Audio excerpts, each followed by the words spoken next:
Good morning. How are you? I'm good. How are you? I am good. So here we are, end of the summer. School year is starting 1 week from tomorrow.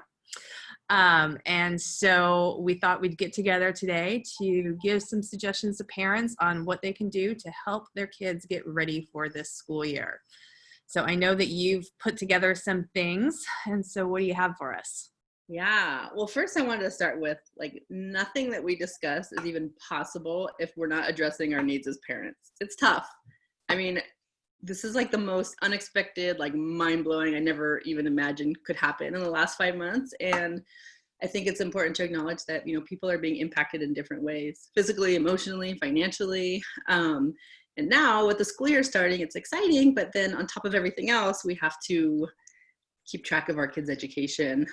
So firstly, I think everybody should just feel really proud of themselves that we've made it this far, and not expect perfection. I catch myself on Facebook sometimes looking at other parents' posts of how organized they are with their kids' school and doing all these things. And, I'm just getting by. I'm just trying to do the best that I can. And I think it's important for us to all do that. So not comparing ourselves to other parents. And remembering that thankfully I am not a teacher. Not, I mean, you are, but, we're not supposed to be teaching our kids. We're supposed to be supporting them. We're not homeschooling them. It's distance learning. And so I think, using the term homeschooling kind of adds pressure to us. Like, I have to teach my kids. It's like, no, we don't have to teach our kids. Thankfully, we have teachers who've been working hard all summer to get their lesson plans together. And so just knowing that, taking that off of our shoulders. And then, lastly, I just, want people to know that we're all in this together. The staff's here to support everyone, and it's going to be okay one way or another. It might not look like what we thought it would look like, but in general, we're going to get through this, and, we're here to help. So I don't know about you, but over the past years that my kids have been in school, I just drop them off, pick them up once in a while, check stuff. Things are different. I didn't have to step in as much as I did in the spring. So that was really difficult. But I think just knowing that all kids are different, some are thrilled about not going to school. Some are really upset about it. Your daughter might be more like my son. I don't know. Well, Ethan's kind of like, I don't care. I don't really want to go. Yeah, it's interesting because I feel like Hannah has kind of she's like, I don't know, kind of embraced this new world and where we're at. She's like, it's all right, I'm okay. And so it's just this strange form of acceptance. It'll be what it's going to be. And I think that's actually, I hope all of our students have that attitude, because I think that that's probably the best way to think and go into the school year with not really high expectations, but it's going to be what it's going to be. And we're going to get through this. And I think it's helpful that it's not just Piedmont Hills. It's not just this group of kids. It's all kids, and they're all going through this and experiencing that. Absolutely. Yeah. I think I might be more disappointed that my son won't have his regular senior year than he is. So I like that attitude. But the way you described it sounded like grief, right? In the spring, kids are just like, this is horrible. And now it's we're at the phase of just accepting, Right. It is what it is, and we're going to make the best of it. So, I want this to be a time, not where, maybe a time where we can build stronger relationships with our kids, but we've got this kind of crossroads. We can all be miserable at home with our kids, or we can make the best of it. And so, we have a big job in front of us right now, but some of the things that I think could be helpful.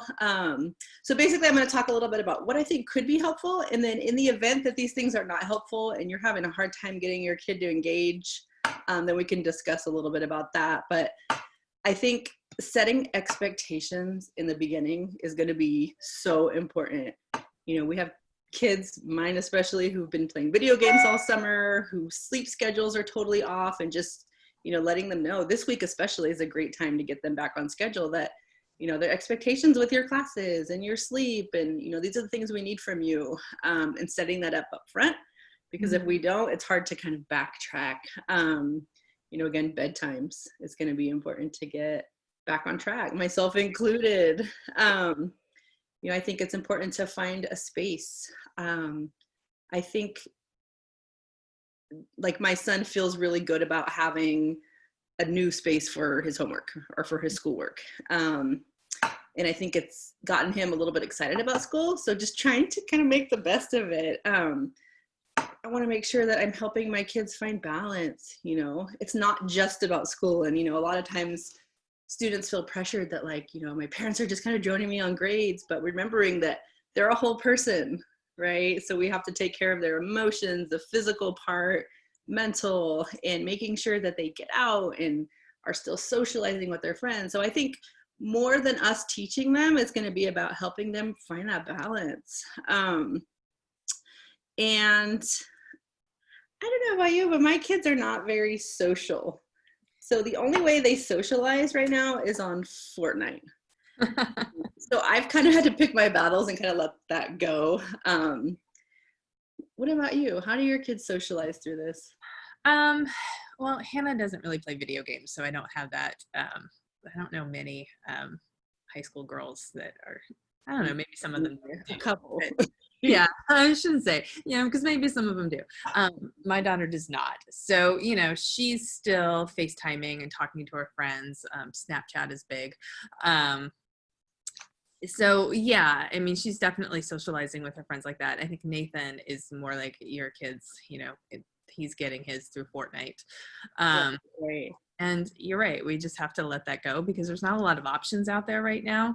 I think that when school starts and having, that classroom setting, and, granted, it's going to be digital and it's going to be via Zoom, but I think that that's actually going to help with that, with having that social connection.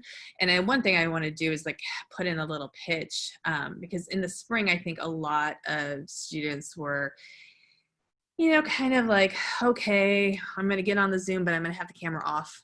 And I think that's something that we really need to impress upon our teenagers, turn that camera on, Right. because that is where you're having that face-to-face contact. And granted, you're not in the same room and it is different, but I think that it's still okay. I mean, you and I are talking to each other through the computer right now, but I feel like we're having a conversation. And so I think you still get that social interaction, even though it's through the computer. And so just having the kids turning on that video and one thing that we've been really working with the teachers on this summer is those first couple weeks of school where the teachers are going to be placing a lot of emphasis and energy into creating that classroom culture and having the kids in the class getting to know each other so that they do have that foundation when we do start getting deeper into the school year and into curriculum and stuff. They know who their classmates are. So when they need help and they need to contact their classmates and say oh, I need help, let's do the homework together. Let's work on this together. They have those relationships. And I think that first step is turning on that video. And so one thing I would say to parents is, next week when we're starting school, check in on your kids when on their Zooms and make sure they've got that video feature on. That's really, really important. And I need to, I let my son, because he's got anxiety. He doesn't like to be on a camera. He's super uncomfortable with that in the spring. I had to do that myself and be like, no, you've got to do it. It's really important. And yeah. So if any of these parents hear their kids in the first 2 weeks say, oh, my teacher said I don't have to, are they lying? I can't imagine any teacher saying that. I mean, I've been hearing the teachers, being like, oh my gosh, they have to have their video on. So Okay. I think the expectation from the teachers is going to be that they have their video on. I think that's perfect. And, I'm thinking about getting excited for back to school. And, with my kids, I always take a picture on the first day and get them a new backpack and do all these things. And so I'm trying to find a way to still have that first day of school ritual or back to school ritual. So, I told them they could buy a few shirts and, I'll probably still take their picture that day. Do you guys have any back to school, first day of school things that you do in your family? Yeah, I mean, we definitely kind of the same things, the new school clothes, we take the pictures on the first day of school, certainly the new backpack. I mean, it was we had a question about you guys want a new backpack this year? I don't know when you're going to use it, but Yeah, I mean, I would encourage parents to just try to make it as normal as possible, even though right. it's not a normal time, you know. Yeah. So I'm thinking about spring, and I know it was hard for a lot of parents because we had students who had good grades and didn't have the motivation to put the effort in. You know, I heard many kids say, you know, it's a waste of time, I'm not graded. And I know you and I have talked about like the intrinsic versus extrinsic motivation and, you know, finding motivation from within, even if you're not getting graded on it.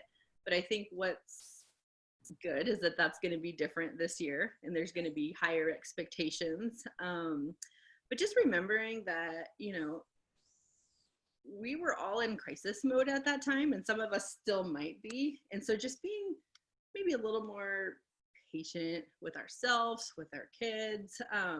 But in the event that you know you've done everything, you've given them a space, you've decreased distractions, you've encouraged them to get an exercise, that they're still not feeling like they want to be engaged or they want to plug into school, I just have a few tips here to help your kids stay engaged as much as possible. I think it's important to understand the expectation for distance learning, like how long should they be on the computer, how much work do they have, and of course that's going to take a lot of communication. And as you know, being on the computer all day is not easy. When this first started, I had a headache every day, so making sure that we know what the expectation is, when they should be on, what their class schedule looks like, just so, if you need to peek in and make sure that they're signed on, I think that's important. Right. We've shared the schedule. I think it's on the website. If not, I'll make sure that it is, so parents are very aware of what that schedule is. I think that within that schedule, there's longer breaks between each class. Normally there's just like the passing period, right? Where kids like walk to the next class. With this schedule, there is a longer break time. And I would really encourage, the kids, because it is a long time on the computer during the day. And so during those break times, making sure that they get up, they stand up, they walk away from the computer, maybe go outside for a couple minutes, and just have that like mental break. That's going to be really, really helpful. I know for myself, when I've got meetings all day and I've been on the computer all day, I need to do that in between, like stand up, go outside, get some fresh air, just on regular times, like they're walking from class to class for 5 minutes. Even that is really helpful. And we might, we don't have that opportunity. So making sure that you're taking breaks between classes. Again, like you said, outside, getting some fresh air, changing it up a little bit. One of the big things that we talked about this before we were recording is, asking my own kid, like, what would be helpful for you? And my kid's answer was for you to leave me alone, which is never going to happen as long as he lives here. But it got me thinking about, micromanaging. And I think this might be tough for some parents because they really want to make sure things are getting done. But, I think a lot of teenagers are already annoyed in general that they're spending so much time with their family, and us, being on them and pressuring them, especially if they haven't given us a reason to have to do that, if they're doing their own thing. I would say give them the benefit of the doubt, in the beginning. And if you notice that they're not doing something or whatnot, then you can kind of go from there. But I don't think we need to be on them for everything. They're not in kindergarten anymore. Yeah, I think it's important for parents to be aware of what's going on in the classes and like what the expectations are in the classes. And I've been telling teachers that in their communication with students to include parents so that parents are better aware of like what's supposed to be happening. But just kind of be aware, but maybe like not on your kid's case. Right. So that way you're not, if there is a problem, it hasn't like gone on for months and then you're like, oh no. So that way you can catch it soon enough, but you're not quite constantly like harping on them. There are times built into that schedule where kids going to get extra help. There's tutorial time.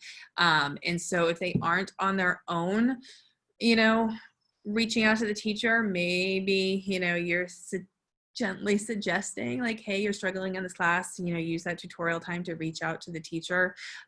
Maybe have some sort of reward at home for doing that.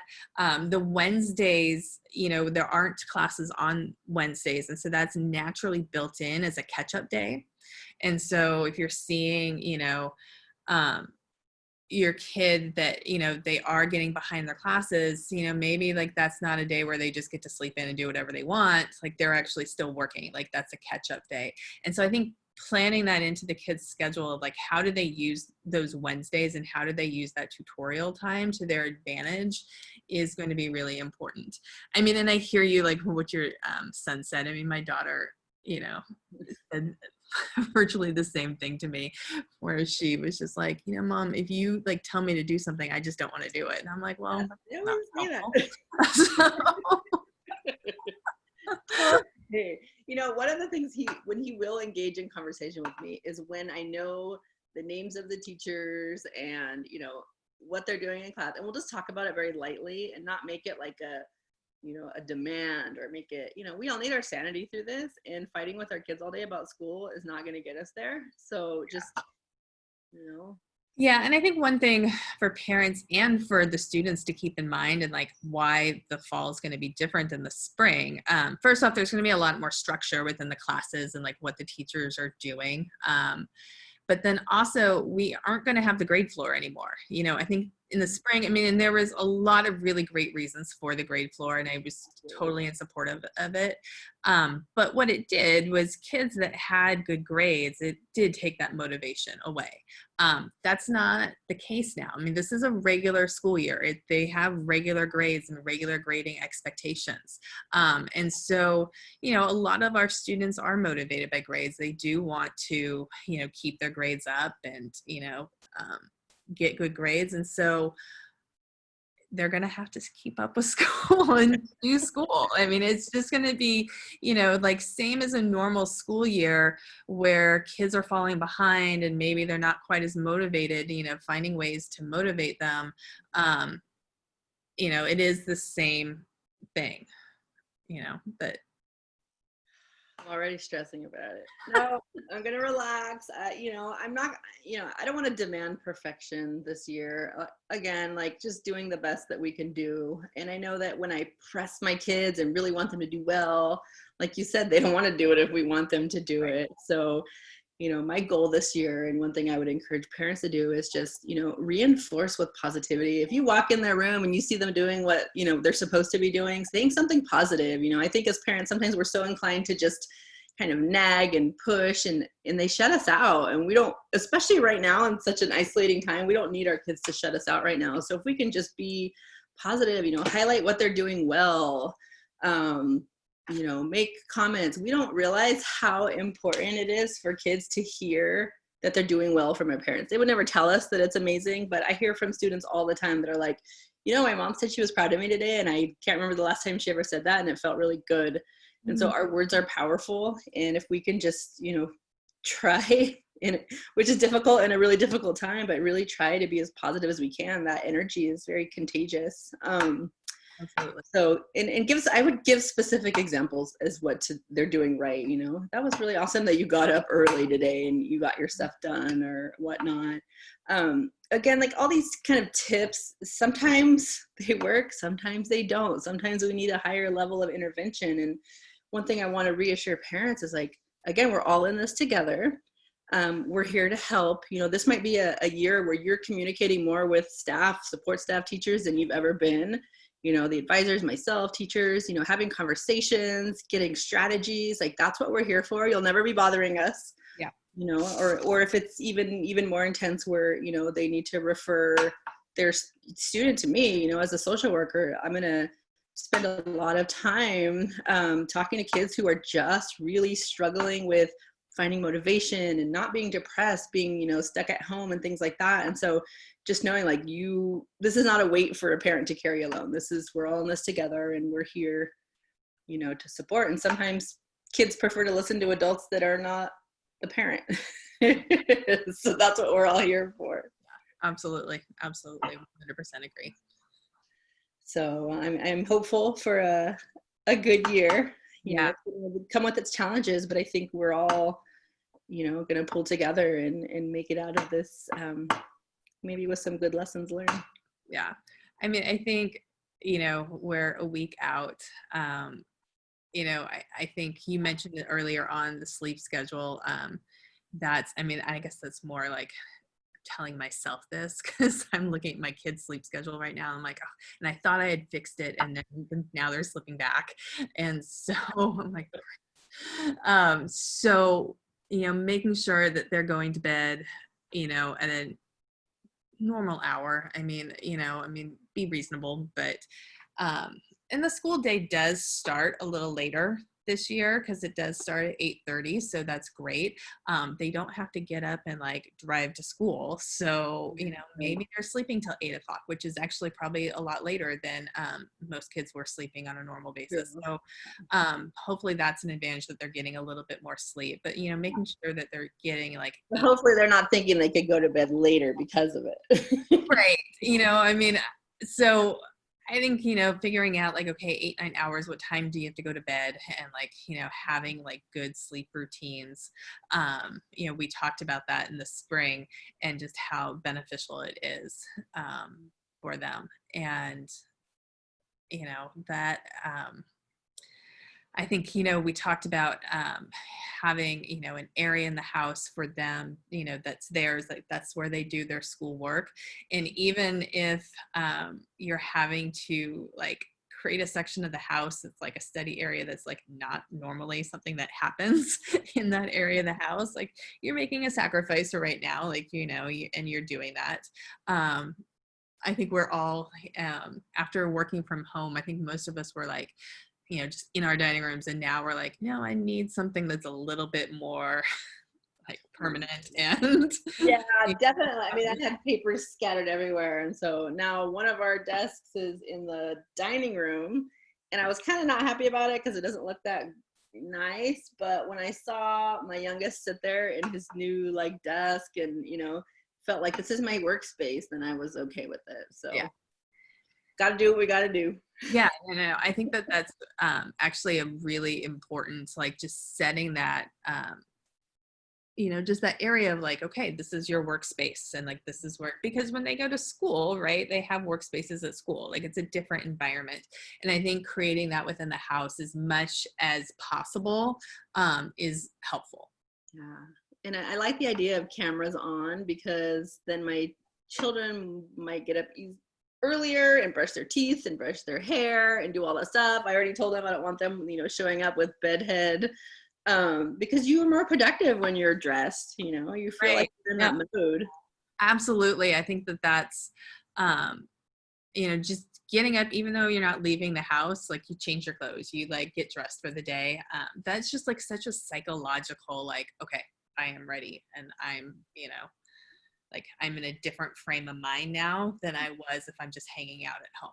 But I think it's all those little things that kind of make things feel a little bit normal. And that's, we can all use a little bit of normal right now. Yeah, absolutely. Absolutely. So yeah, well, that's what I've got. But again, I just want to stress that like we're here to help. We want this to be a great learning experience. We want people to maintain their sanity. We'd like the relationships to, be strong in the home, and however we can support that, we definitely will. So yeah, and so all of our emails are on the website and contact information. If parents needed to reach out to any of us, if they need extra support, please do. We are absolutely here to help. And hopefully this is going to be a different school year. In a lot of ways, it's going to be kind of weird.